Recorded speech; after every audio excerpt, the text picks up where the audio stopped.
Welcome to Season 2 of Cue the Reel, Manifestation to Get Unstuck. This is the Stuck Library. Here, you pull down one episode at a time, open it, breathe into it, and learn how to turn the page in your own life.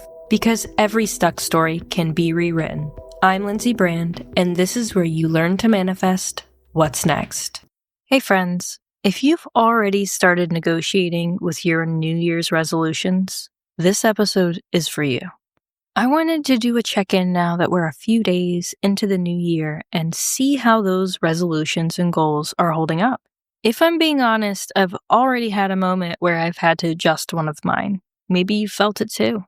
Ate something you swore off, skipped the workout you promised yourself, or opened your phone instead of tackling that project. It's okay. You are not alone. Far from it. The eye-opening reality: nearly 90% of people don't stick to their New Year's resolutions until the end of the year.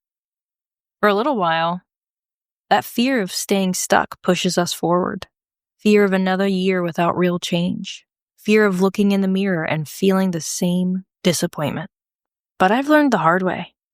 Fear is a terrible long-term fuel. It gets you started, but it almost never carries you to the finish line. There's a much better way. One that feels exciting, magnetic, and alive. A way where you start living as the version of you who's already crushed it.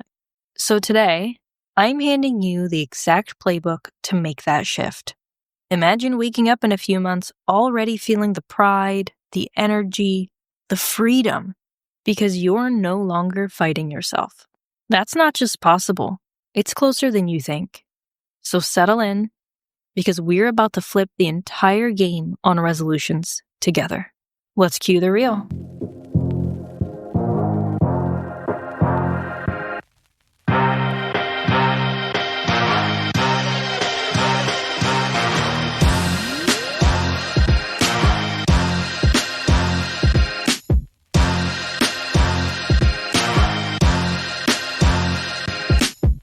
You know how January feels electric?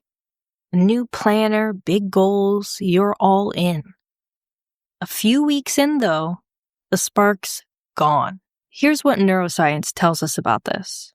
When goals are driven by fear, pressure, or a threat of your self-worth, your nervous system stays stuck in a stress-dominant state. The brain's threat detection circuits stay active. Cortisol stays elevated. Over time, that suppresses the prefrontal cortex, the part of your brain responsible for planning, consistency, and follow-through. Motivation doesn't disappear because you're lazy. It collapses because chronic stress makes sustained behavior change neurologically harder.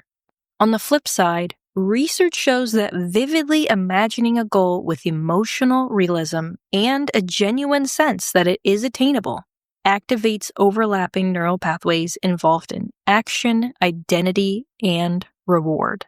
When the brain perceives a future as meaningful and attainable, dopamine is released in anticipation, not as hype, but as a signal that the effort is worth it. That state supports habit formation and identity-based behavior because the brain is learning. This is who I'm becoming. That's why living in the end works when it's done correctly. It shifts motivation from stress-driven force into internally reinforced pull, where your nervous system isn't fighting the change, it's cooperating with it. Most people think burnout means they're weak or undisciplined, but more often, burnout is just the fuel you're running on. Most goals start with, I don't want to be this way anymore. I don't want to stay out of shape. I don't want to keep struggling financially. I don't want to waste another year. That push feels strong at first. It's exhausting, though, to keep running from something. I did this last year with an app I wanted to build. I spent months, many hours, researching wireframing, learning code I didn't even enjoy, because it was on my 2025 goals list. Midway through the year, it stopped feeling right. I'd sit down to work on it and feel this resistance, like I was forcing something that didn't belong to me anymore. So I trusted that feeling and let it go. I didn't finish it. And here's the important part. That wasn't me avoiding discomfort or quitting because it got hard. I had shown up consistently. The misalignment came after honest effort. And you know what? I have zero regrets because around the same time, I stumbled into this podcast, which wasn't on any goal list for the year, not even close. One conversation led to another. My life coach talked me into it, and suddenly I'm here talking to you every week, feeling more alive than I ever did building that app. It wasn't planned. It didn't come from a resolution. It came from following what felt genuinely aligned instead of what I thought I should do. That's the difference. When you're living in the end, feeling like the person who's already there, the actions either flow naturally or you recognize early when something isn't yours and release it without guilt. There's no forcing, no shame, just alignment. Living in the end result means you start feeling and acting like the version of you who has already made it, right now, today, even while things are still unfolding for you. You borrow the emotions, the confidence, the ease of that future you, and you let a little of it into your present day. With this podcast, that's exactly what happened. When I let go of the app that felt wrong, space opened up. So I paid attention to what actually felt good to me. I love real conversations. I love sharing ideas that help people. And I love connecting. My life coach saw it and said, "You're already doing this all the time with your friends and family. Just hit record and share it with more people." So I started showing up as the person who already has a podcast people enjoy. I recorded episodes because it felt fun, not because I had a launch goal or download target. I talked like the show was already helping people because in my head it was. And now it is. I felt excited before anyone was listening. That energy pulled everything forward. And then you all started showing up and sending messages, reaching out. The growth happened because I was already living in the end, feeling the fulfillment, the connection, the fun of it. Not waiting for numbers to tell me it was okay to feel good. Even when something no longer fits, you let it go without beating yourself up. You feel aligned, not behind. That's the power of it. It turns goals from something you chase into something you're already inside of. Okay, now let's make this real and doable. Here's how you start living in the end result with any goal you have right now. Step 1, get clear on what your goal is. And ask yourself, when this is done, how will I feel every day? Proud, free, energized, calm, confident, alive. Write down 3 to 5 words.